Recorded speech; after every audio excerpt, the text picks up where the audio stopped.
Instalivros apresenta O Dia do Coringa, Josten Garder.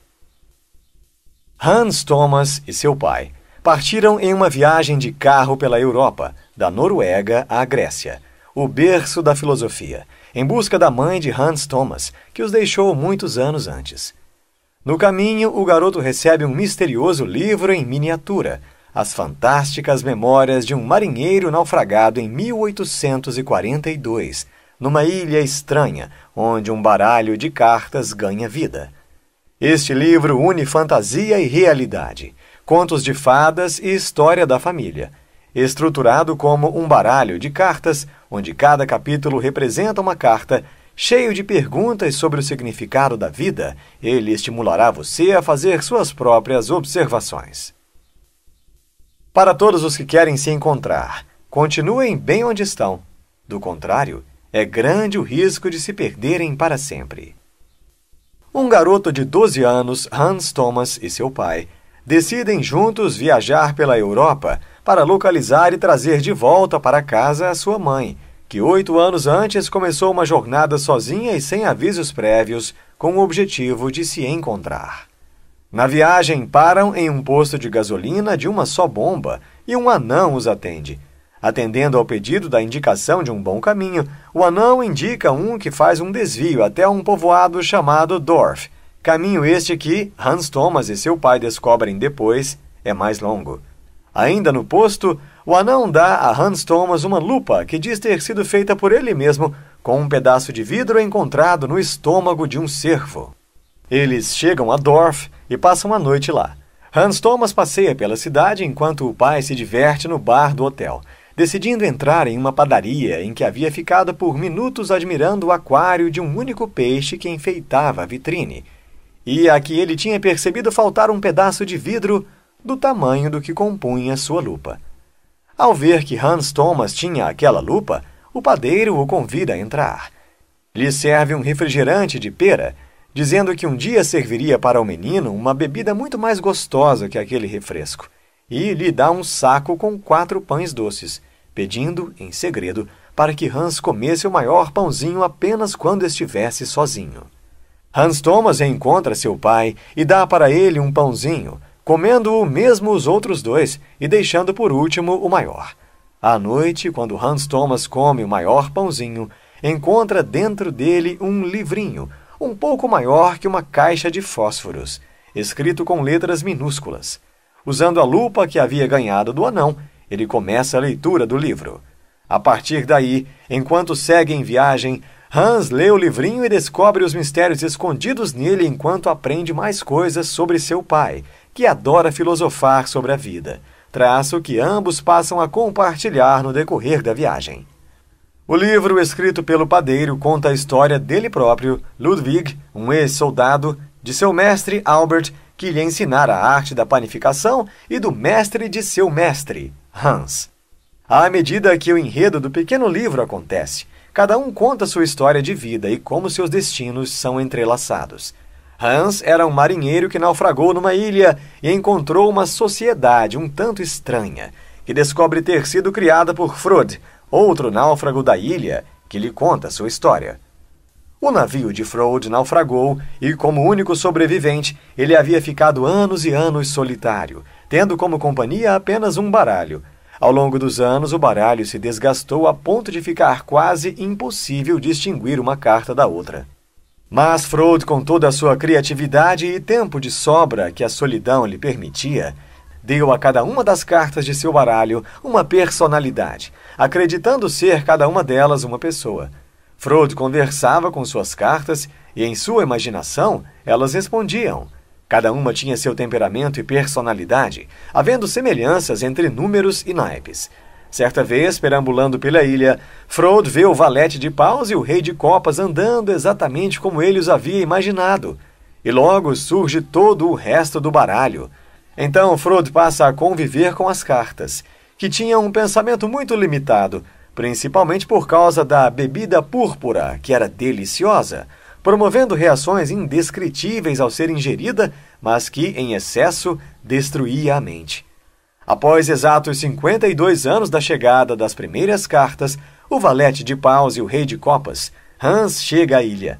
Sem saber se pode crer em seus olhos, Hans aprende com Frode tudo sobre a ilha, inclusive sobre o curioso calendário inventado por ele, que revela que o dia seguinte seria o Dia do Coringa, um dia extra no calendário da ilha.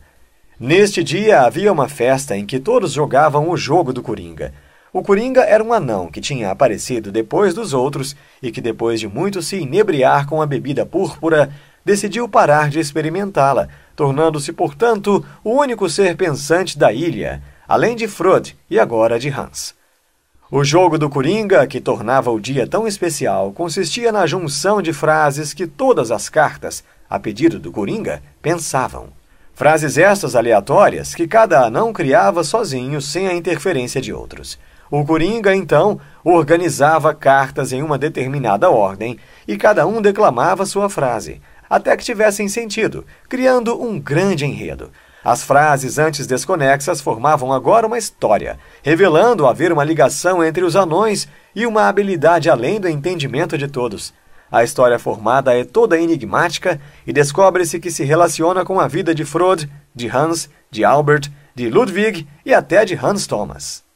Neste dia, o Coringa revela aos anões que eles tinham surgido da imaginação de Frode e eles se rebelam, decidindo matar Frode e o Coringa. Os anões descobrem Frode já morto e Hans foge da ilha na companhia do Coringa. A ilha começa a afundar e Hans tem tempo de pegar as cartas, que voltaram a ser cartas e não mais anões, levando consigo um aquário com vários peixinhos, dos mesmos vistos por Hans Thomas na padaria do povoado de Dorf, alguns objetos de decoração da casa de Frode e uma garrafinha da bebida púrpura. Hans e o Coringa chegam à Europa e este foge para não mais reaparecer. Instalando-se no povoado de Dorf, Hans abre uma padaria e 52 anos depois ensina o ofício de padeiro a um menino do povoado, Albert, que também ouve toda a história da bebida púrpura e da ilha mágica. Como novo padeiro de Dorf, Albert acolhe um soldado de 20 e poucos anos que bate em sua porta, Ludwig, cerca de 50 anos depois. Seguindo a tradição, Ludwig ouve o segredo da ilha e da bebida púrpura, prova algumas gotas dela e se torna um novo padeiro de Dorf, após a morte de Albert. Ludwig é o mesmo padeiro que entregou os pães doces a Hans Thomas, que descobre que o padeiro é seu avô paterno desaparecido. Ao descobrir como toda a história estava entrelaçada, Hans Thomas e seu pai estão em Atenas, já unidos à sua mãe. Hans Thomas liga todos os pontos da história e descobre que o anão que lhe dera a lupa era o Coringa fugido da ilha.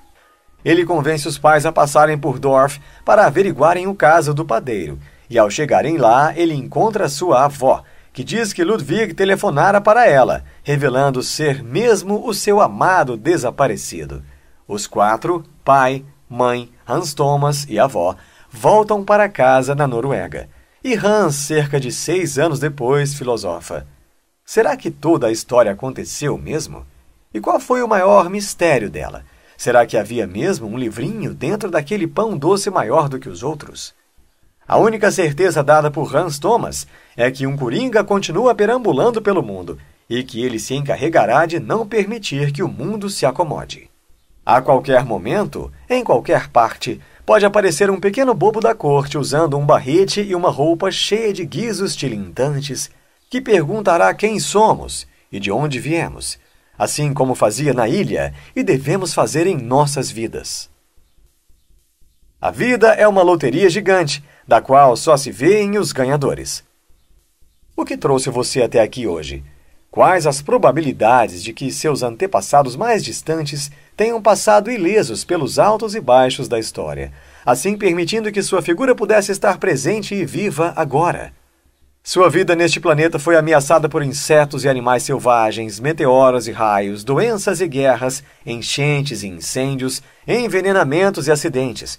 Todos acontecimentos que reduziram as chances de você nascer ao mínimo. E ainda assim, você está aqui.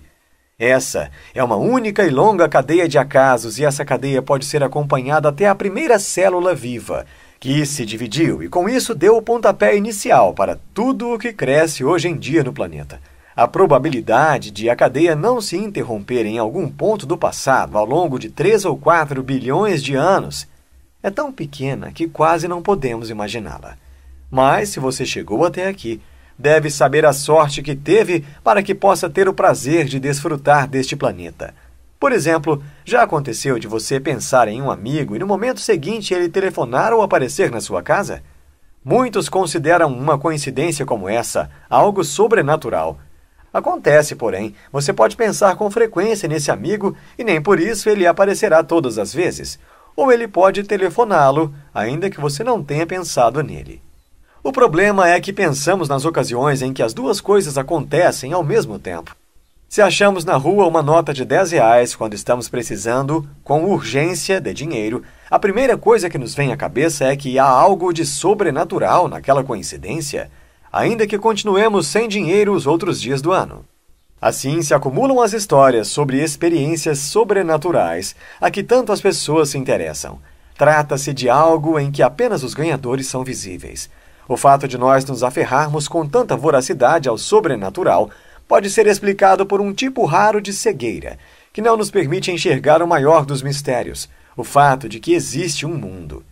Muitos se interessam mais por marcianos e discos voadores do que por todo o enigma da criação que se desenrola bem debaixo dos nossos narizes. O mundo não é um acaso, o universo é fruto de uma vontade. Por detrás de todas as estrelas e galáxias, oculta-se uma intenção. A diferença entre Sócrates e todos os outros era que os outros estavam de todo satisfeitos com o pouco que sabiam, embora não soubessem mais do que ele. E as pessoas que se sentem satisfeitas com o que sabem nunca poderão ser filósofos. Você sabe o que é um filósofo? Chamamos de filósofo uma pessoa que busca a sabedoria. E não se quer dizer com isso que um filósofo seja uma pessoa especialmente sábia. O primeiro que reconheceu isso e viveu em busca dessa sabedoria foi Sócrates. Ele andava pela praça do mercado de Atenas e conversava com as pessoas, mas não com a intenção de ensinar-lhes alguma coisa. Ao contrário, conversava com as pessoas que encontrava a fim de aprender alguma coisa com elas. Sócrates dizia que os campos e as árvores dos arredores da cidade não podiam lhe ensinar nada, mas ficou extremamente decepcionado quando descobriu que as pessoas, que viviam se gabando de seus grandes conhecimentos, no fundo também não sabiam nada de nada. Talvez soubessem lhe dizer o preço do dia para o vinho e o óleo de oliva, mas não eram capazes de lhe dizer nada de essencial sobre a vida. O próprio Sócrates costumava dizer que a única coisa que ele sabia era que não sabia de nada. E foi então que um cidadão de Atenas veio até o oráculo de Delfos e quis saber de Apolo quem era o homem mais inteligente de Atenas. E o oráculo respondeu: Sócrates. Ao saber disso, Sócrates ficou absolutamente perplexo, pois ele próprio não se considerava nem um pouco inteligente. Mas depois de procurar todas as pessoas que eram consideradas mais inteligentes que ele, e de lhes fazer umas perguntas bem capciosas, Sócrates acabou reconhecendo que o oráculo tinha razão. Quando a gente entende que não entende alguma coisa, é que a gente está prestes a entender tudo. Trazemos em nós todas as imagens do mundo das ideias. O tempo permite que o globo terrestre realize seus próprios experimentos. Na Terra, a vida pulsa de forma desordenada, até que um belo dia as pessoas são modeladas com o mesmo e frágil material de seus antepassados. O sopro do tempo perpassa, carrega e se incorpora a todos. Não há lugar onde seja possível se esconder para escapar do tempo. Pode-se escapar de reis, imperadores e talvez até de Deus, mas não do tempo.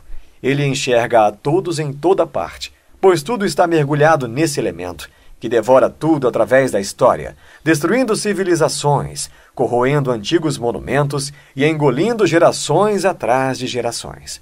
Por um breve espaço de tempo, cada pessoa faz parte da agitação do mundo.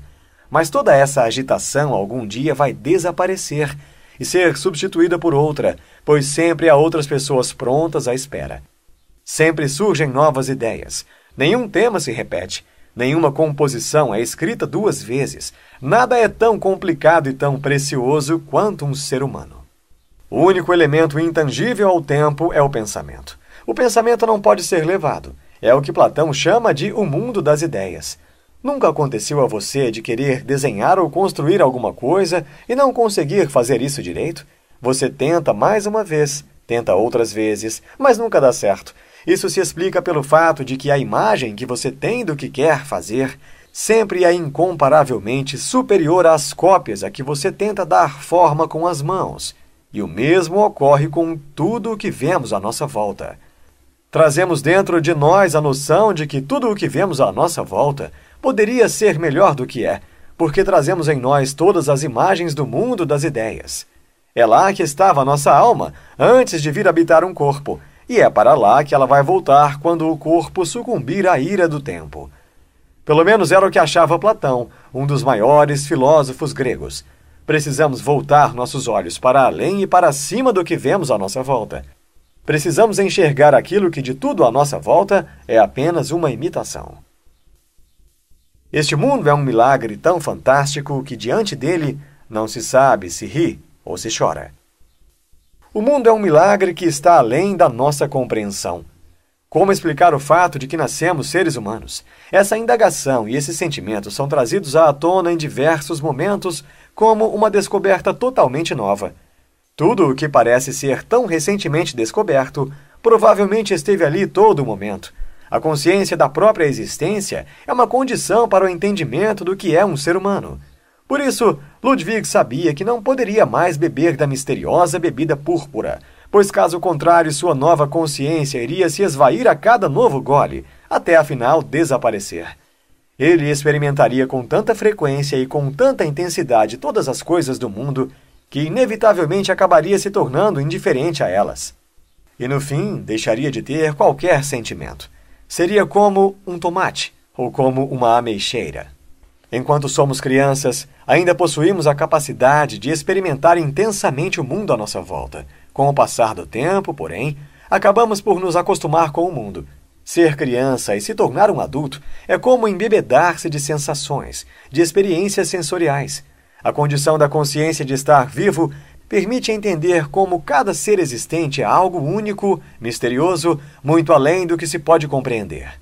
É necessário dar a si mesmo o tempo de vivenciar as pequenas experiências, mesmo que elas já tenham acontecido inúmeras vezes. Insta Insights. O que podemos aprender com alguém diferente? O que podemos ensinar a alguém ávido por conhecimento? Uma dicotomia existe dentro daquele que busca a sabedoria. Ele ensina e aprende ao mesmo tempo. Precisamos de mais, porém nunca sabemos demais. Quando duas pessoas não têm a menor ideia sobre uma coisa e uma delas, apesar de saber que não sabe, quer dar a impressão de que sabe muito, qual das duas é a mais inteligente? Não fingir saber mais do que realmente se sabe, ou seja, aceitar que nada se sabe e ainda assim querer sabê-lo, é o que permite ser um filósofo. Neste livro, você aprendeu que pai e filho decidem ir atrás daquela que faz falta a ambos, a esposa e mãe. Mas a viagem se mostra ser maior do que uma simples busca. Transforma-se em um encontro com o conhecimento pessoal, conhecimento familiar e uma aula de filosofia que é ensinada despretensiosamente pelo pai a cada parada, a cada história contada, a cada demonstração de saber, se transformando em um enredo filosófico que aproxima mais pai e filho. Hans Thomas, ao ganhar o pequeno livro, passa a viver entre dois mundos, aprendendo a entender melhor seu pai filósofo. Com o tempo e a vivência, aprende que a vida é mais do que aquilo que aparece à sua frente e que sua história tem muito mais em comum com seu crescimento do que somente aquilo que cerca seu presente, percebendo que sua história é a história do livro e que sua família possui ligações com os personagens. Gostou e quer aprender mais? O Insta Livros recomenda a leitura de A Boa Sorte, Alex Rovira Selma e Fernando Trias de Bes.